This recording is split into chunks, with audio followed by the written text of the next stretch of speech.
Hello, I'm Samya. The passage is, and now the question.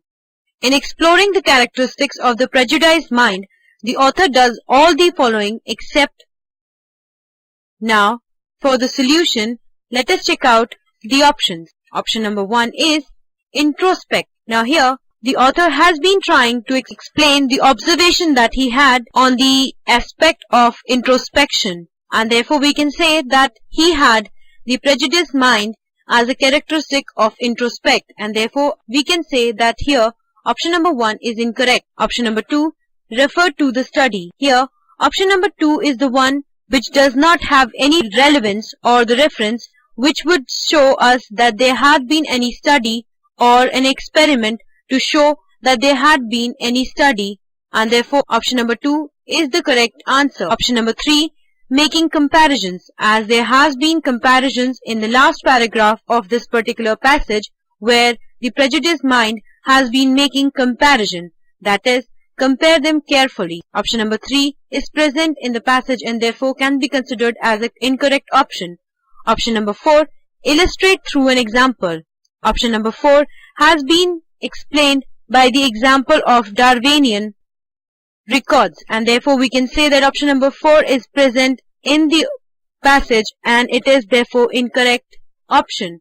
The answer here is option number 2. Thank you. करके दिखाएंगे. Hello, I'm Samya. The passage is, and now the question. According to the author, which of the following statements is correct? Now, for the solution, let us check out the reference. Here, it is hopeless to try to do so by looking inside our own minds and trusting we shall so be able to recognize our prejudices, since it is essential character of prejudice that its source are hidden from consciousness. It might seem to be impossible for us to become aware of our own prejudices so that we may become free from their influence. Now, let us check out the options. Option number 1, if we try hard, it is possible to free ourselves of our prejudices. Here, this statement is true, but we do not say that this has been the exact meaning of what author has been trying to imply. Let us see other options as well. Option number 2, we are not aware of our prejudices because they disguise themselves as rational. Now, if we look through the passage, we can clearly see that this has been explained in the paragraph. Option number 2 is correct.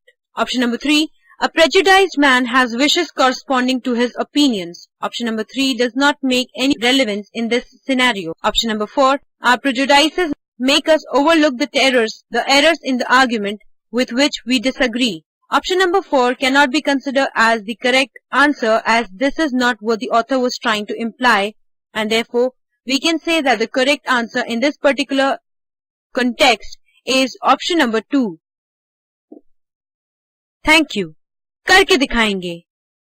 Hello, I'm Samya. The passage is, and now the question. Which of the following best illustrates the author's attitude towards our prejudices? Now, for the solution. The author in the whole paragraph and the passages is been trying to say that we are distant from the prejudices as they are well hidden, and therefore we can say that in this particular context, option number 2, which says objective aloofness, where the word aloof means separated, apart, or distance. From this, we can make an assumption that here the prejudices are objective aloofness, and therefore we can say that the correct answer for this question is option number 2. Option number 1, troubled uncertainty. Here, the author is not uncertain by the prejudices, neither he is taking any resignation or showing any displeasure. Option number 2 best explains the attitude towards our prejudices, and therefore the correct answer for this question is option number 2. Thank you. करके दिखाएंगे. Hello, I'm Samya. The passage is, and now the question.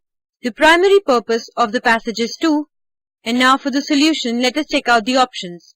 Option number 1, an analysis of why the source of prejudice is hidden from us. Now, if we look at the passage number 1, their source is hidden from our own consciousness and they will look to us just like rational beliefs. Here, the word there is actually the prejudices. Now, from this we can make a conclusion that option number 1 is actually the primary purpose of the passage. Option number 2, to defend the prejudices. Option number 3, to encourage people to look into their minds. And option number 4, to spread awareness about how baseless their prejudices are is not what the author has been trying to do. Option number 2, 3 and 4 therefore can be eliminated on that ground, and therefore the answer for this particular question is option number 1. Thank you. करके दिखाएंगे.